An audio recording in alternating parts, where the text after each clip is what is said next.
good evening, or good morning, or good afternoon, wherever you are out there.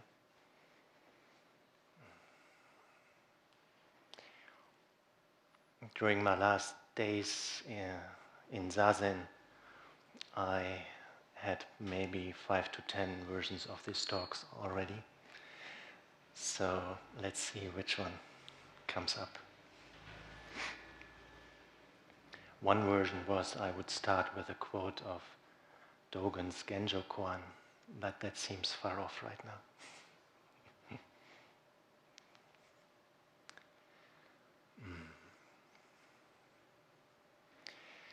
This morning when I was walking in the garden and I was weeding, I had a couple of insights which I'd like to share with you for the start. The area didn't have weeding for quite a while. Oh, shall I speak louder or can you push it a little up? Bend it like this. That's better now? Yeah? Okay. So I was weeding and the area was quite full of weed. And so I started to get things like on the side. I used my hands like a soft brush and started to get things away so I can see the ground. Because it's hard to weed when you don't see the ground, when you don't see the stuff, when you're not able to distinguish what you actually want to take out and what you maybe want to leave. And to my notion, at least, Zazen is a little bit like this. Now, we try to get down to the ground, to touch ground, and then we might be able to see more clearly, to notice what's actually going on. And then you still have to really look carefully and feel. I used my hands quite a bit to not just get weed off, but also to feel, well, does it come off lightly or not? Is it entangled with other stuff? Does it get kind of like, if I take this out, take something else out at the same time, and so forth. And I think also in Zazen we should, and sorry if I carry wood into forests here for many of you, I think it's good to be careful and really feel, not just visually but with our bodies, what's going on. And Suzuki Roshi, I think most of you know, there's a chapter in Zen Mind, Beginner's Mind about weed minds. And he says, well, in the end, when you have some experience in practice, you will really love your weeds because they will nourish your practice. If you know how to use them, if you know how to carefully attend to those, then there will be nourishment. It's not so much about getting rid of it.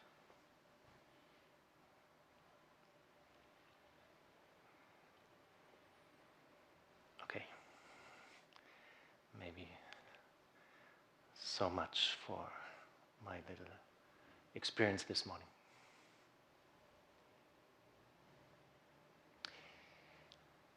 I came first here in 97. And I would like to start there. I just had finished medical school and worked a little bit to have some money, and then I did this trip to California and San Francisco. And I had in mind to check this place out. That was on my agenda. And in a way, so I did. The first 2 weeks I as far as I remember, I stayed in the hostel. And then one day I kind of encouraged myself to just go. And so I went up to this door, and a name called Butch, who was work leader at that time, opened the door. And he was quite a guy. And so he let me in, and he said, "Well, what you here for?" And I said, "Well, I'm just curious. I just have this book, and was curious what's it like." And he said, "Well, okay. Would you like to become a guest student, or we just open the practice period. I mean, you can just enter if you like." And I said, "Well, yes, sure," not knowing what I'm getting in. And so I did my first practice period here at City Center. At that time, Blanche was the abbess and Paul was Tanto. And that was the first time we met.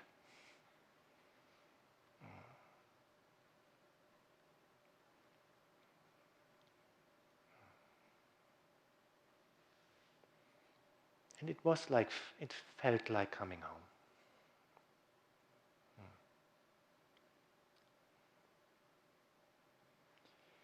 Of course, there was a time before which led to me coming here. And there were a couple of things which I would like to share with you.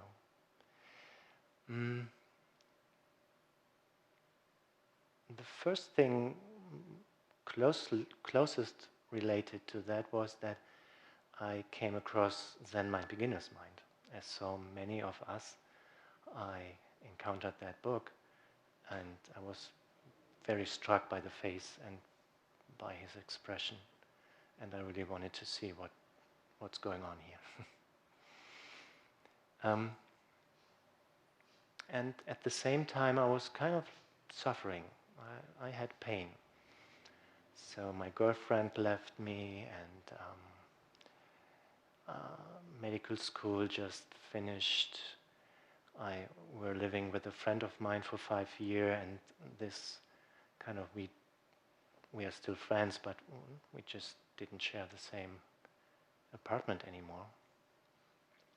So there was a lot of change, and somehow I didn't really know what to do and how to address this pain. So I started to meditate, first just by myself, and then later I tried some groups in Cologne. At the time I was living in Cologne, but somehow they all didn't really fit.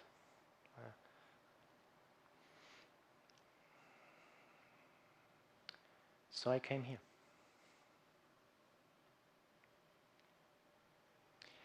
Another aspect which led me to Zen is that I was doing Zazen already for maybe 15 years without actually knowing it. I had a very sincere Judo practice. So from my late youth to mid-35, I was practicing Judo quite a bit, sometimes even 4 or 5 times a week, and almost like professional. And I went to team fights or to tournaments. And before each practice, judokas will just line up in front of the teacher, and they will sit in sesa, and there will be Zazen. It's just like a shout. And then nobody moves, everyone is still. Nobody ever explains anything to it. And maybe 10 seconds later, we will just get up and start warming up. So without knowing, I already did Zazen for quite a while.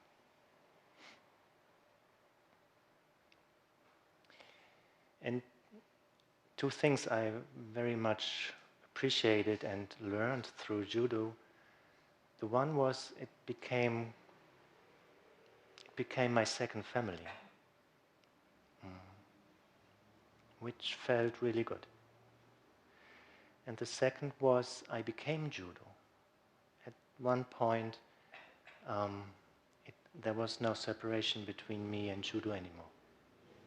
And at that time, I didn't realize that that might be a thing or kind of worthwhile noticing.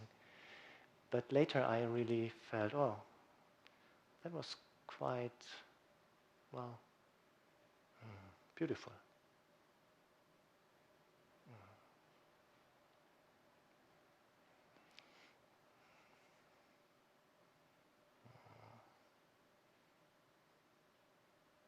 Maybe one day I can say that about Zen also.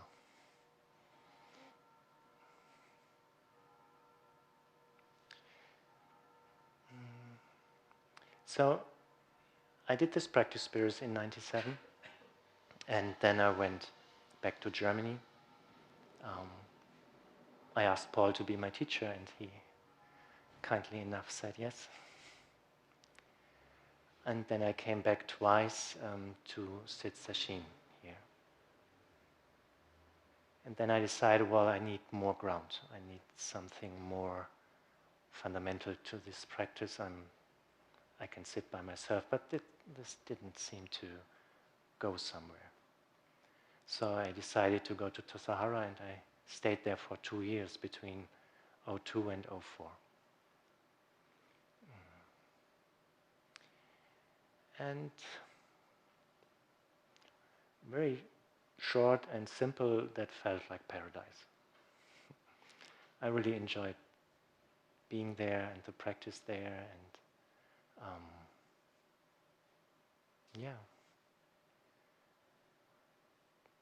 became very still, which I haven't or hadn't experienced so far.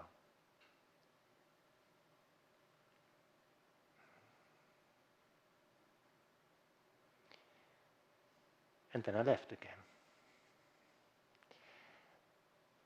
Looking back, the reasons were quite kind of mind-made. At that time I felt, oh, maybe I should go back because my parents get older and maybe they die.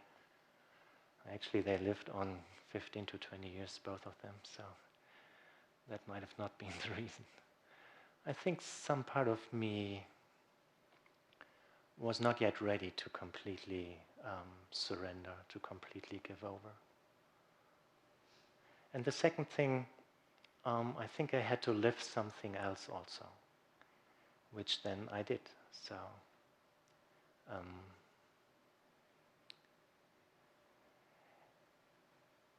Susan, my wife, we are not formally married, but I call her my wife anyway.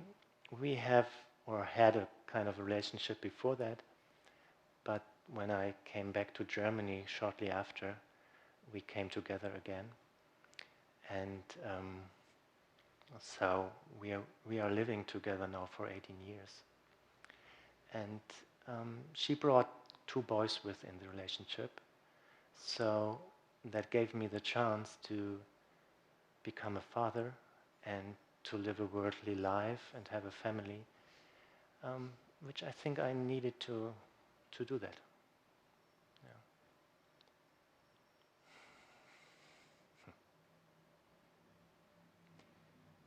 And which I'm rather grateful for.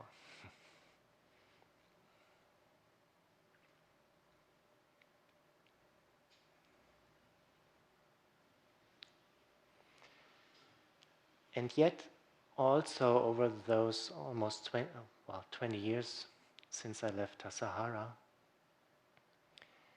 something changed in my practice. I would still sit sesshin at least twice a year, mainly meeting Paul in Belfast, or sometimes going to other places, sitting rohatsu. But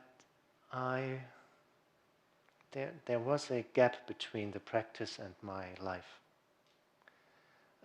So I sat and I went to sesshins, but in the everyday life, it's not really, what to say, there wasn't enough grip. It not take over. I couldn't really bring it over completely. So by time, it felt just like I'm losing my direction a little bit. I'm losing spirit or a sense of where I want to go.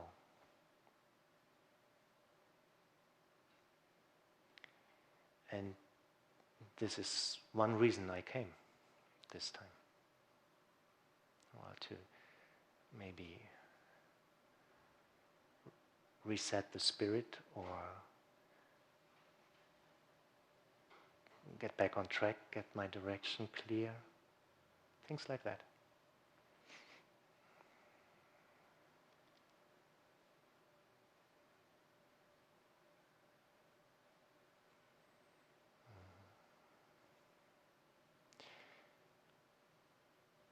And while I'm saying this, I think, well, there was in different areas of practice, you could say, there was quite a growth. So I feel that Susan, for example, is probably one of my main teachers, or became one of my main teachers, and living this relationship, and in a way also the first years at least fighting through it and see that we can do it, of course, was also practice.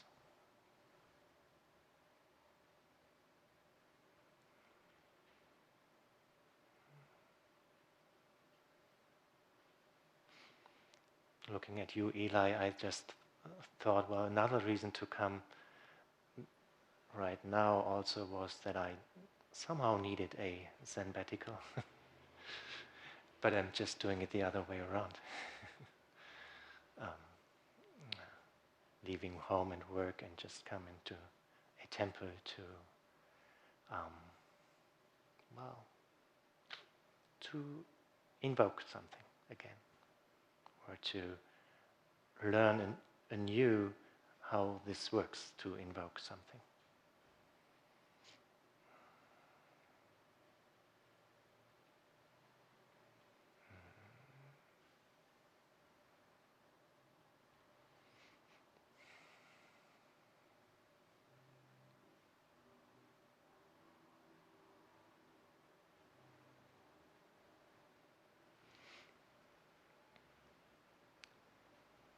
I tell a few things about my childhood, not very much, it's not going to be long, but just you have a sense.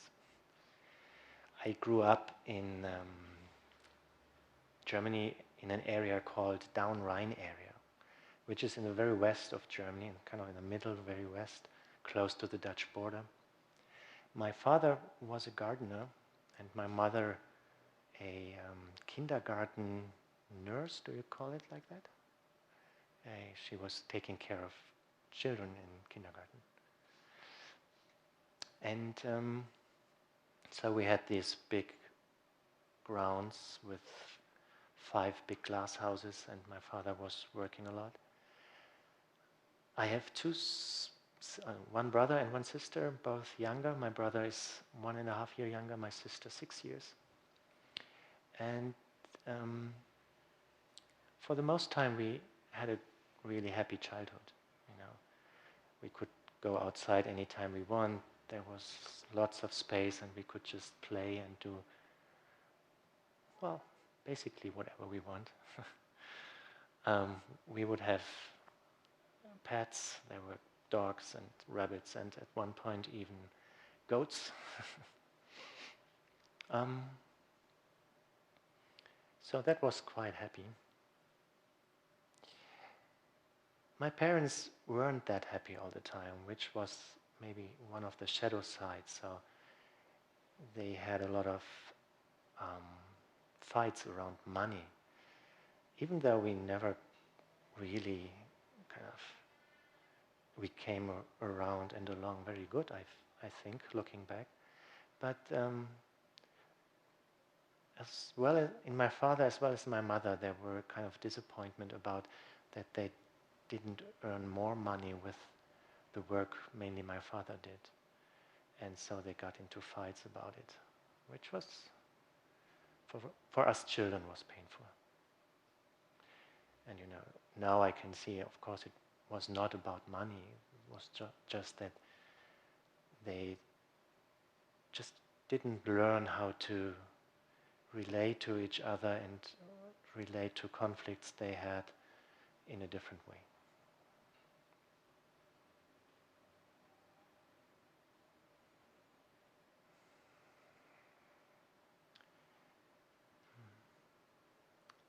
They are already both dead. My mother died 7 years ago and my father 2 years ago.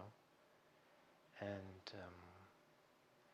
I was kind of fortunate to be there in both times when they died. My mother had a hard time to die. She had a hard time to let go. And my father actually, I'm not sure how to say this, but I'm almost proud how he could leave. He really did very well.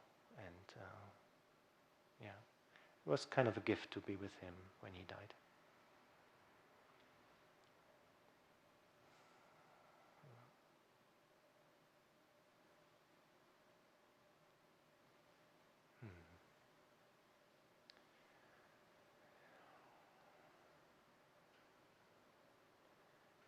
So how am I doing time-wise? 8, 10, about 20 more minutes. Okay, cool.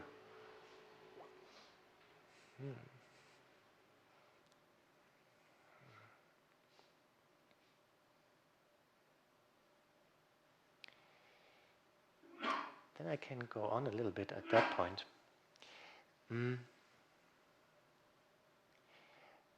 So it's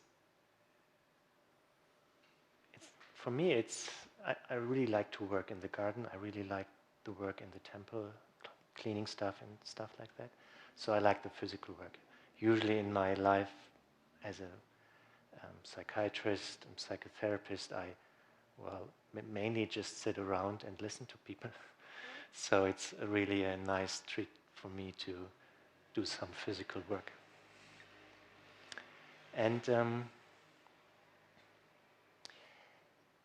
when I left my parents, I actually didn't know exactly what I want to do. I knew I would like to do something which has some aspect to science, and I would like also do something which is where people are involved. So in the end, I just came up with medicine and went to medical school and had a real good time there. I was just one of those students who took his time and passed the exam and like I had to, but I really enjoyed being a student.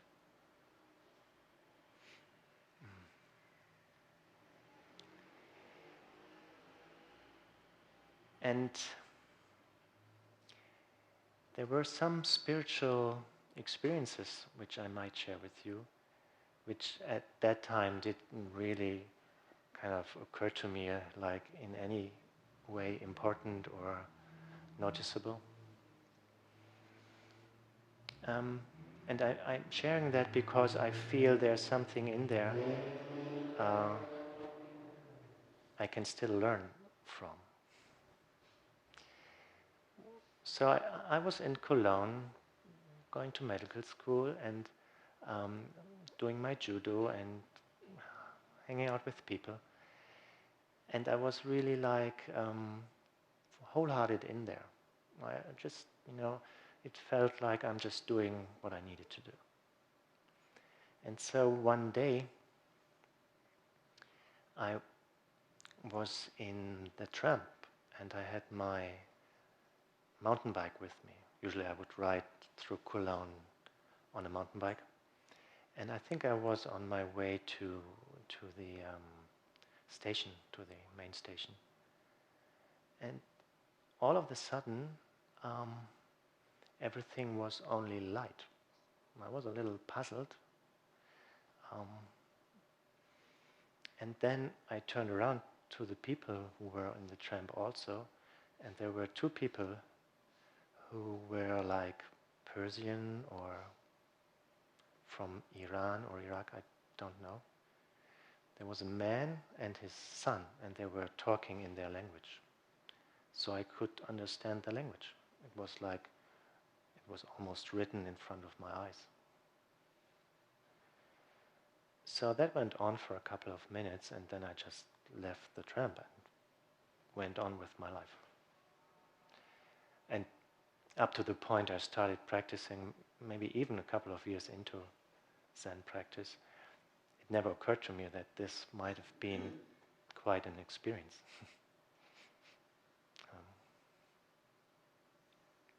And why I'm sharing this is, I think, as far as I can see, looking back, it came into life because I was just so wholeheartedly doing the things I was just doing. I was far from being a very holy person or like doing only good things and avoiding bad things. Really far from it. And still, somehow this happened.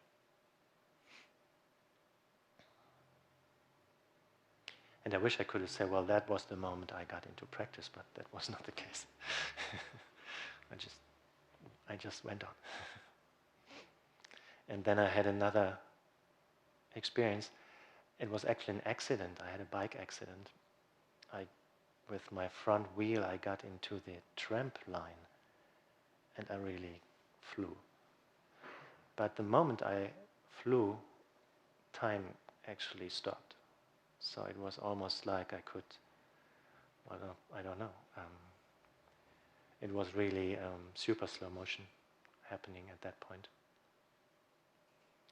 which I heard is not so uncommon in that kind of situation. But also, I think, at that moment I was, for that moment I was just completely thrown off any normal pattern, anything I would do or were used to or my body was used to. So something shifted, and things started to be very clear, slow. Yeah.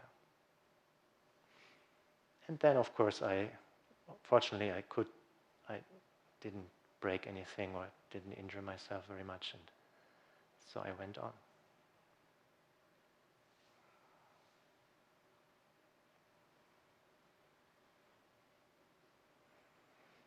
So sometimes I wonder what brings people to practice. In my case, it's pretty clear it was some kind of pain, something was missing. I didn't feel very happy at that time. It weren't those kind of more extraordinary experiences. So,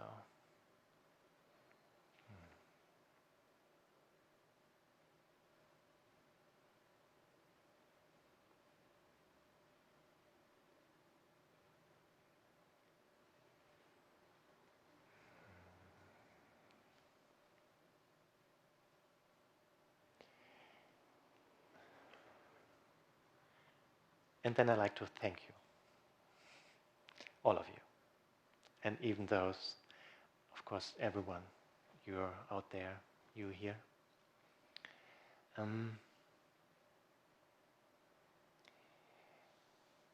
Me sitting here and talking cannot happen with you without you listening. And I know many of you heard this before.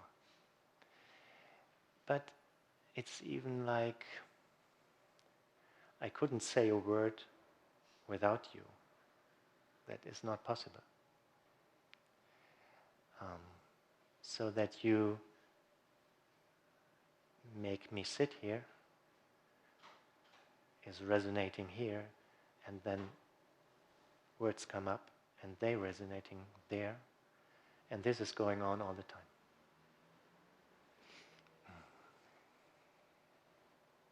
So thanks for having me in that spot and Thank you, Paul, for inviting me, for keeping at me. I mainly think the story Suzuki Roshi told should have a fifth horse. I think of this monk as the fifth horse. Paul, usually when Paul gives some kind of advice, I would take it up 5 or 10 years later, if at all. So sometimes I really feel with you. So thanks for keeping. And thanks to Susan. She hopefully will watch this on demand later.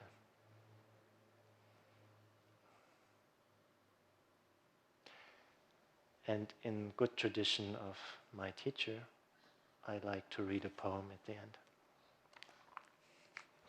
It's by Jane Hirschfeld or Hirschfeld? How do we pronounce this? Hirschfeld. A savory fragrance. Even now, decades after, I wash my face with cold water. Not for discipline, nor memory, nor the icy awakening slap, but to practice choosing, to make the unwanted wanted. I read this again. Even now, decades after, I wash my face with cold water. Not for discipline, nor memory, nor the icy awakening slap, but to practice choosing, to make the unwanted wanted.